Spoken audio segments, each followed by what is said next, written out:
예, 그 시인왕들부터 시작되는 부분은요, 예, 시인왕이라는 독특한 제도가 짧게 언급되고, 그 다음에 7명의 시인이 간단히 두어 페이지 정도씩 소개가 됩니다. 그럼으로써 페르시아 문학 500년을 아우릅니다. 피르다오지라는 1030년에 사망한 시인, 그리고 안왈이라는 1152년에 사망한 시인, 그리고 니잠이라는 1810년에 사망한 시인, 잘랄레딘 루미 1262년에 사망한 시인. 루미는 많이 읽히는 것 같습니다. 아직도. 그 다음에 1291년에 사망한 사디, 그 다음에 하피스가 나옵니다. 1389년에 사망했습니다. 1494년에 사망한 자미가 마지막으로 나옵니다. 7 시인들의 특징을 두어 페이지씩 간략히 쓴 다음에, 그것도 부족해서 그렇게 500년을 아우르고 난 다음에 부족해서 조감이라는 제목으로 이 시인들을 다시 한번 정리를 합니다. 피르다오지라는 시인은 여러 가지 페르시아의 역사를 우화처럼 혹은 역사적 서술로 담은 사람이고요. 안와리는 현재를 고수한 시인으로 정리를 했고, 니자미는 지역에 있는 설화를 모은 사람으로 정리를 하고요. 잘랄레딘 루미는 그야말로 정신이 충만한 어떤 지혜로운 글들을 쓴 사람으로, 사디는 정신을 모으지만 또 가르칠 의무를 또 크게 여긴 사람으로 나오고, 그 다음에 하피스, 위대하고 명랑한 재능이라고 요약을 했습니다. 하피스는 코란을 다 외우는 사람이라는 이름의 뜻이었죠. 그런데 코란을 외운다고 엄숙하게 경건하기만 한 것이 아니고, 그가 퍼뜨리는 즐거운 분위기, 그것이 큰 작용을 한다고요. 코란을 다 외우지만 또 술도 열심히 마신 사람이었지요. 자미는 하피스 같은 큰 인물이 나오고, 그 다음에는 손꼽을 사람이 자미 정도가 남았다는 이야기를 하면서, 이 얼마 안 되는 것으로 페르시아 시예술과 웅변술의 500년을 감히 그려내려 했다, 이렇게 말하고 있습니다. 그러면서 그 다음 장은 바로 이렇게 500년을 정리하고 바로 보편적인 것이라는 제목을 달았어요. 뭔가 특수한 것들을 보여주고는 바로 서구와의 연결 혹은 보편적인 걸 다루는데, 마치 캐러반의 상품을 보듯이 이국적인 것에, 예를 들면 상품처럼 막 늘어져 있고 귀한 것들이 많은데 딱딱 분류되어 정리해 있지 않은 그런 상태를 얘기하면서, 심지어 이것저것 온갖 것이 다 보여서, 그러니까 서구에서는 뭔가 좀 정돈된 체계 속에 이렇게 들어가는데 그렇지 않은 모습들을 보여주면서 이렇게 얘기를 합니다.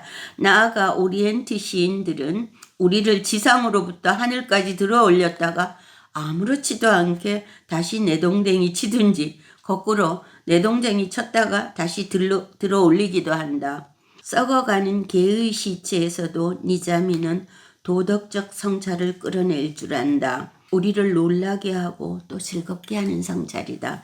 이러면서 니잠이라는 그 옛 페르시아 시인의 시 한 편을 인용을 했습니다. 읽어보죠. 예수님이 세상을 두루 다니시는 분이 한 번은 시장 부근을 지나가셨다. 죽은 개가 길가에 누워 있었다. 집 대문 앞으로 끌어내놓은 것. 사체 주위에 한 무리의 사람들이 모여 있었다. 매가 사체 주위로 모여들듯. 그 하나가 말했다. 악취가 골이 빠개지게 진동하는구나. 다른 하나가 말했다. 이런 걸 어디다 쓰겠는가. 무덤 쓰레기야. 화를 부를 뿐이지. 그렇게 각자 자기 가락을 노래하며 죽은 개의 육신을 모욕했다. 이제 예수님 차례가 되자 폄하 없이 좋은 뜻으로 말씀하셨다. 넉넉하신 천품대로 말씀하셨다.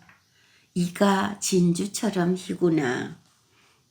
이 말이 둘러서 있던 이들을 얼굴 달아오르게 했다. 불에 달구어진 조개처럼 뜨겁게. 예수님 이야기인데 페르시아 시인의 입에 지은 겁니다. 그러면서도 이렇게 그 페르시아에서 예수님을 올리는 없지만은 이렇게 편안하게 섞여 들어가 있으면서도 그 가운데서 또 가르침이 나오고요. 무슨 그 성서의 경전을 따라서 하는 얘기가 아니지요. 그러면서 괴테 시인다운 점이 끝에 이가 진주처럼 희구나 하는 예수님 말씀에 둘러서 있던 이들이 얼굴이 달아올랐는데 뜨겁게 달아올랐는데 불에 달구어진 조개처럼이라는 표현에 주목을 했어요. 그러면서 조개가 불에 달구어지는 게 뭐지? 그러면서 긴 이야기가 나옵니다. 건축자재가 그 진흙이 많은 곳이고 다른 단단한 건축자재가 없어서 어떻게 조개가 건축자재에 쓰이는지 구워서 석회로 그런 이야기를 그 길게 찾아보고 전함으로 해서 이게 뭐지 하는 이 낯설음을 통해서 오히려 그곳을 이해해가는 이런 모습을 볼 수 있습니다. 시인의 괴테의 태도는 그렇고요. 아무튼 이 뭔가 이렇게 체계적으로 정돈되고 조직되기보다는 그냥 자유롭게 이리저리 어쩌면 논리도 빠지고 다양한 것이 나오는 이런 얘기를 하면서 그러면서도 끊임없이 나오는 게 뭐 빛이고 램프고 배화교도의 후예들이잖아요. 촛불, 램프 이런 얘기가 이런 얘기인 것을 빛나는 것으로 소개하는데 지치지 않는다. 끊임없이 나와서 단조롭게 되는 이런 면모도 또 지적을 하고요. 한 걸음 나가서 보자면 사실 아라베스크 문양들도 굉장히 단조롭잖아요. 똑같은 당초 무늬가 쭉 나간다든지 격자 무늬가 쭉 나간다든지 이런 특성들을 보고 그래서 자세히 살펴보면 자연 대상들은 그들에게서는 신화의 대용물이다 이런 얘기를 해요. 그러니까 장미와 나이팅게일은 아폴로와 다프네의 자리를 차지한다 이런 얘기도 하고요. 그들에게 너무 반복적으로 많이 나오는 것 이것이 왜 그럴까 하고 생각해 보니까 서구문학에서는 또 끊임없이 또 신화가 또 많이 나오고 이런 낯설음에서 다시 공통점을 보고 이런 것이 크게도 그렇고 작게도 그렇습니다. 그러면서 특이한 점이 지적이 돼요. 페르시아 쪽에는 연극이 없고 조각이 없답니다. 그것이 왜 그럴까? 그런 해명은 또 나중에 길게 나오는데요. 어찌됐건 이 반복적으로 나오는 모티브, 단조로움 이런 것들을 한번 짚어주고 그 다음에 이어지는 것이 가장 보편적인 것, 그 다음엔 또 가장 보다 새로운 것과 가장 새로운 것 이렇게 마무리가 됩니다. 단조로움의 이야기가 있었는데 그러면서 뭔가 연관이 없을 듯한 것을 이어붙이고 아까 죽은 개와 흰이빨처럼 이어붙이고 그러면서도 거기서 어떤 지혜가 나오고 제치라면 제치라 할 것이 나오는데 그런 것이 잘 표현된 것이 거의 페르시아의 그 유명한 이행시 가셀의 형식이 아닐까 해요. 형식 설명이 잠깐 나오는데 가셀은 이행시인데요. 끝에 끝나는 가군이 XA, XA, XA, XA 끊임없이 그 똑같은 이행시인데 끝에 두 번째 행은 언제나 같은 가군이 돼야 돼요. 하우스 마우스 한 번 맞추는 것도 힘이 든데 이게 끝없이 나열이 되면 끝없이 두 번째 행은 같아져야 되니까 형식 자체는 매우 단조롭고 그러면서도 또 정말 너무나 또 정교해질 수밖에 없는 게 똑같은 가군을 무한히 찾아내다 보니까 좀 엉뚱한 게 들어오기도 연결이 되기도 하고 놀라운 것이 연결되기도 하고 이런 것이 그 독특한 시행으로 발전을 한 고정이 된 이런 가젤 형식이 언급되고요. 끝에 가서는 BBAA 이렇게 마감합니다. 마지막 두 줄에서만 한없이 늘어놓다가 마지막 두 줄에서만. 그런데 이런 가젤 시행이 유럽인에게 낯설을 수 있고 얼핏 보기에 매우 단조로운 형식인데 또 거기에서 독특한 정교함이 생겨날 수 있는 형식인데요. 그것이 너무 낯설지 않도록 괴테는 금방 서구에 있어서의 알렉산드리너 시행을 대비시킵니다. 알렉산드리너 시행은 우리에게는 또 낯선데요. 알렉산드리너 시행 역시 이행년입니다. 두 줄인데 강약약 6개의 강음이 들어가는 두 줄인데 다 6개의 강음이 들어갑니다.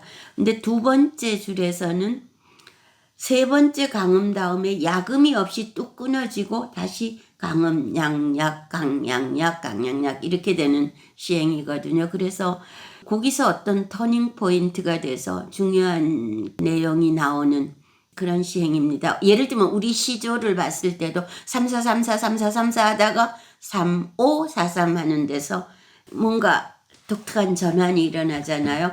그래서 그런 것을 본인들에게서도 흔히 쓰이는 경구시의 시행으로 많이 쓰입니다. 쭉 나오다가 하나가 딱 틀어지면서 중요한 얘기가 나오기 때문에 그래서 그 시 형식에까지 스며 있는 어쩌면 단조로운 듯 하면서도 또 모든 것을 끌어와야 되는 모든 것을 끌어와서 운을 맞추는 이런 형식을 제시함으로 해서 왜 그렇게 이상한 비약들, 논리 비약이 생겨났나 이런 것들도 간접적으로 정리가 되는데요.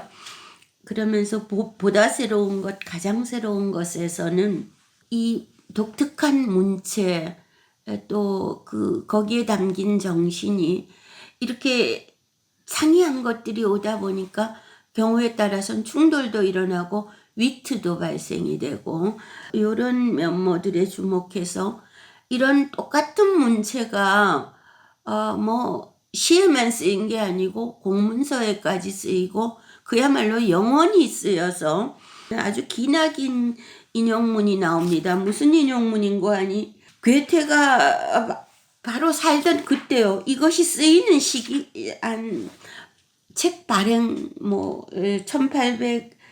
1819년에 이 책이 나오는데요. 서동시집이 나오는데 1816년에 직접 페르시아 대사가 쓴 글을 인용을 해요.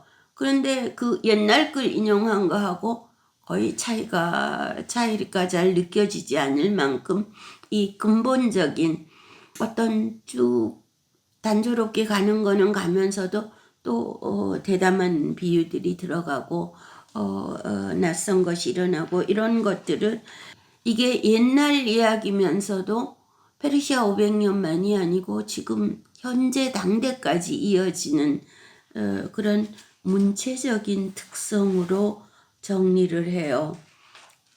그러면서 조금씩 문학적으로 정체를 한번 거쳐갑니다마는 역사와 종교와 문학 쪽으로 조금 방향을 잡습니다. 거기까지가 지금 페르시아 500년을 아우르는 글이었고요.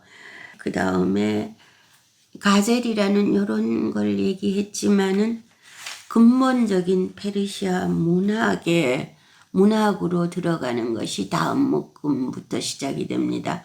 그 페르시아 문학은 역시 서구인들에게는 또 우리에게도 매우 낯선 군주 찬양 문학, 파네그릭이라는 독특한 문학의 소개로 이어집니다. 그러니까 이런 문학을 이해하자면은 역사와 종교와 뭐 이런 모든 것이 필요했던 것이지요. 예. 다음번에 군주 찬양 문학이라는 낯선 것에서 시작을 해보겠습니다. 오늘은 여기까지 하겠습니다. 예, 많이 힘드시지요?